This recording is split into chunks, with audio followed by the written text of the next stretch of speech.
क्या आपके साथ कभी ऐसा हुआ है कि आप जो सोचें और श्री जी वो आपको तुरंत दे दें? ऐसा ही चमत्कार हमारे जीवन में हो गया।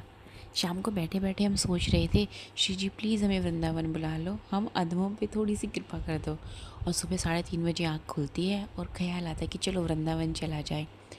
और हम लोगों की टीम तुरंत तैयार हो गई और हम सब लोग निकल गए 4 बजे वृंदावन के लिए।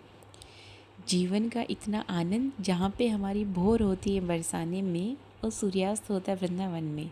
सबसे पहले हम लोग पहुँचे कोकिलवन, वहाँ हमने सबसे पहले शनिदेव भगवान के दर्शन किए। उसके बाद हम पहुँचते हैं नंदगांव में, जहाँ हमारे प्यारे श्यामा श्याम विराजते हैं और हमारे बलदाऊ के साथ। नंद भवन की शांति देखकर ऐसे लगता है जैसे हम लोग अपनी भाग दौड़ भरी ज़िंदगी से बचने के लिए इसी शांति की तलाश में रहते हैं। यहाँ पे अनंत शांति का अनुभव है और अपार आनंद। हमने मंदिर में दर्शन किया और दर्शन करके हम निकल गए बरसाना के लिए। बरसाना तो ऐसा लगता है जैसे हमारे जीवन की मंजिल ही यही है।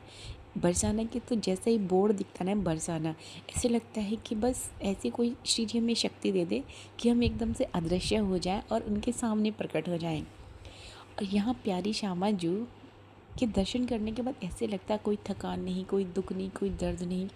ये हमारी सारी इच्छाएं ख़त्म कर देती हैं। और श्री जी के दर्शन करने के बाद हम लोग पहुंच जाते प्रिया कुंड में, जहां हमने राधा कृपा कटाक्ष स्रोत का पाठ किया, थोड़ी देर बैठ के भजन किया। उसके बाद बहुत प्यास लगी थी तो ठंडा ठंडा जल पीने के लिए हम पहुंच गए राधा बाग में। कहते हैं राधा बाग में एक ही कुआं बचा हुआ जो द्वापर युग का है। उसके बाद श्री जी की अनंत कृपा से हम लोग पहुंच गए भांडेर वन, जहाँ हमारे श्यामा श्याम का विवाह हुआ था और जो स्वयं ब्रह्मा जी ने कराया था। और भांडेर वन में दर्शन करने के बाद कैसे हो सकता है कि हम देवरा बाबा के आश्रम ना जाएं। वहाँ पे हमने भागवत सुनी, भागवत सुनने के बाद हमने भंडारा खाया। उसके बाद हम लोग पहुँच गए यमुना महारानी के दर्शन के लिए। यमुना महारानी के दर्शन किए, हमने बोटिंग की और बोट में बैठ के वृंदावन के नज़ारों का लुत्फ़ उठाया।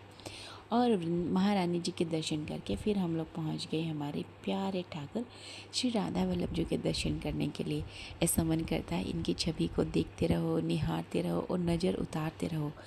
बट ऐसा प्रेम है इनसे कि इनको देखने से मन नहीं भरता। यही तो लीला है इनकी। पहले ही वृंदावन बुलाते हैं, फिर हम लोगों को मजबूर करते हैं कि हम इनके प्रेम में पड़ जाएं। और इसके बाद ये अपनी ठकुराई पे आ जाते हैं कि हम लोग को तड़पाते रहते हैं। उनके दर्शन करके हम वापस आ गए अपने घर। राधे राधे।